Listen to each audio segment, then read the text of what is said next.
Bonjour à toutes et à tous, bienvenue sur votre chaîne d'information régionale. En ce vendredi 23 août, en images en 8 minutes, voici le journal de la rédaction. D'abord vos prévisions météo, et que des bonnes nouvelles. D'ailleurs, vous voyez, aujourd'hui, pas de surprise, c'est une vraie belle fin de semaine qui s'annonce. Le soleil va s'imposer partout. Du soleil, du ciel bleu, des températures en hausse. 22 degrés sur le littoral, à Calais ou à Boulogne. 26 à Saint-Omer et jusqu'à 27 degrés à Lille. On atteindra même les 30 degrés ce week-end par endroit sous le soleil. Bref, un beau week-end estival en perspective. Juste ce qu'il faut pour le Touquet Music Beach Festival. C'est l'un des événements ce week-end sur la côte d'Opale. La 4e édition ce soir et demain directement sur la plage et donc sous le soleil. Au programme de la musique bien sûr avec entre autres Feder, Kungs, Offenbach, La Fine Équipe ou encore Henry, PFR. La nouveauté de cette année, c'est une line-up, une programmation volontairement électro tournée exclusivement vers les DJ sets sans instruments à proprement parler. L'autre volet du festival, c'est le sport, avec du beach volley, du surf, du wakeboard, de l'équitation en mini-golf ou un tournoi de pétanque. Les 2 soirs, près de 8000 personnes sont attendues pour ce Touquet Music Beach. Louis Caillé a rencontré la responsable de l'organisation, France Leduc. Elle nous présente sur la plage l'événement du week-end sur la côte d'Opale. C'est vrai qu'on a quand même eu pas mal de déboires l'an dernier avec l'annulation du premier soir suite à des vents violents. Et c'était difficile pour nous de reprogrammer, de réenclencher une édition avec des lives. Donc on a choisi d'être... on a choisi au départ d'être un peu plus petit et finalement on se retrouve plus gros.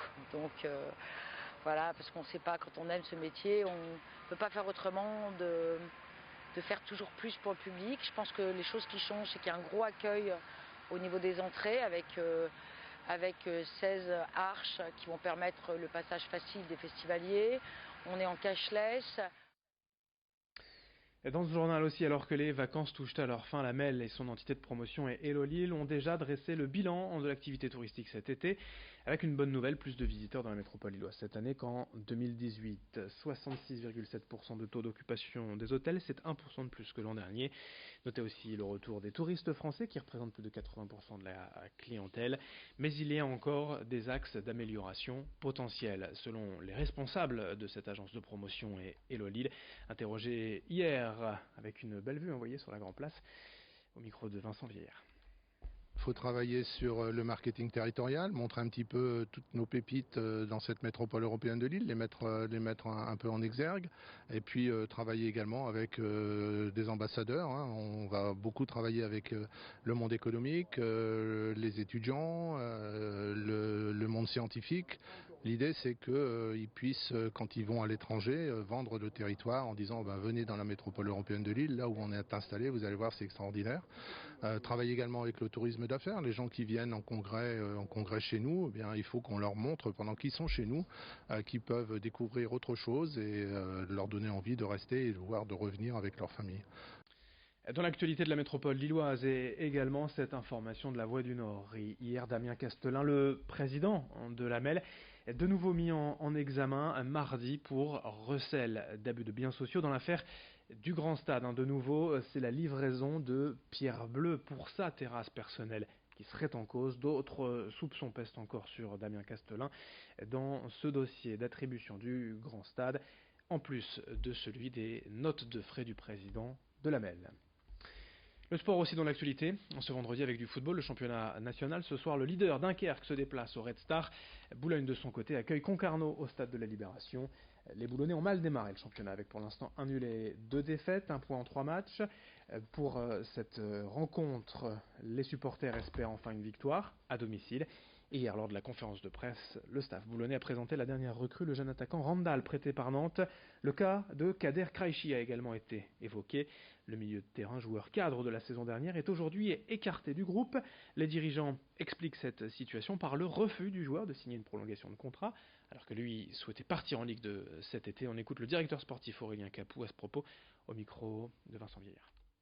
Aujourd'hui, nous on l'a reçu en entretien individuel il y a quelques temps, malgré une proposition de prolongation du club, j'en ai fait 2, dont une revalorisation financière.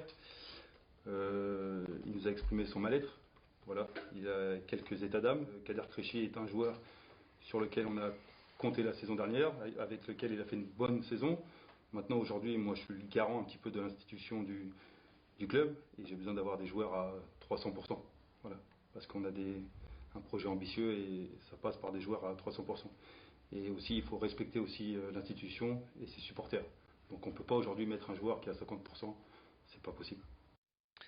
Boulogne-Concarneau et l'USLD au Red Star ce soir à 20h en national. Le sport aussi, mais amateur, avec du roller et l'association Ride on Lille créée en 2000 pour objectif de démocratiser la pratique du roller en ville. Il y a bien sûr les randos rollers chaque vendredi soir sur des parcours encadrés, sécurisés et des itinéraires urbains nouveaux chaque semaine.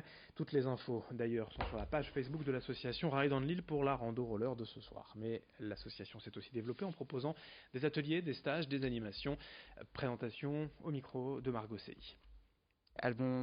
L'itinéraire va changer toutes les semaines, donc ça va pas être le même itinéraire et ça permet aussi de découvrir un petit peu Lille et sa couronne, je dirais. Donc on se balade un petit peu dans la métropole européenne de Lille et on fait à peu près 15 à 20 km par randonnée. Donc ça prend grosso modo à peu près 2 heures. Il y a une pause effectivement qui est au milieu de la randonnée pour boire, manger, etc. Il suffit de savoir se déplacer correctement et savoir freiner, mais sinon voilà, elle se déroule pour un public le plus large possible. Et après le sport, un peu de gourmandise quand même pour finir. À peine 2 ans après sa création par un jeune entrepreneur nordiste de 30 ans, la marque de glace artisanale Premier Juré vient d'être récompensée par le guide Goemio. Sa glace à la vanille arrive en 3e position des meilleures crèmes glacées. Une recette pourtant simple avec un subtil parfum de vanille de Madagascar, une texture onctueuse et un juste dosage en sucre. Premier Juré, 2 ans d'existence, est aujourd'hui distribué partout dans la région, dans 70 points de vente de la métropole lilloise au littoral et dans certains restaurants, et tout est fabriqué ici à Saint-Grand-Mélantois. Présentation de cette glace vanille au micro d'Idil Gunaï.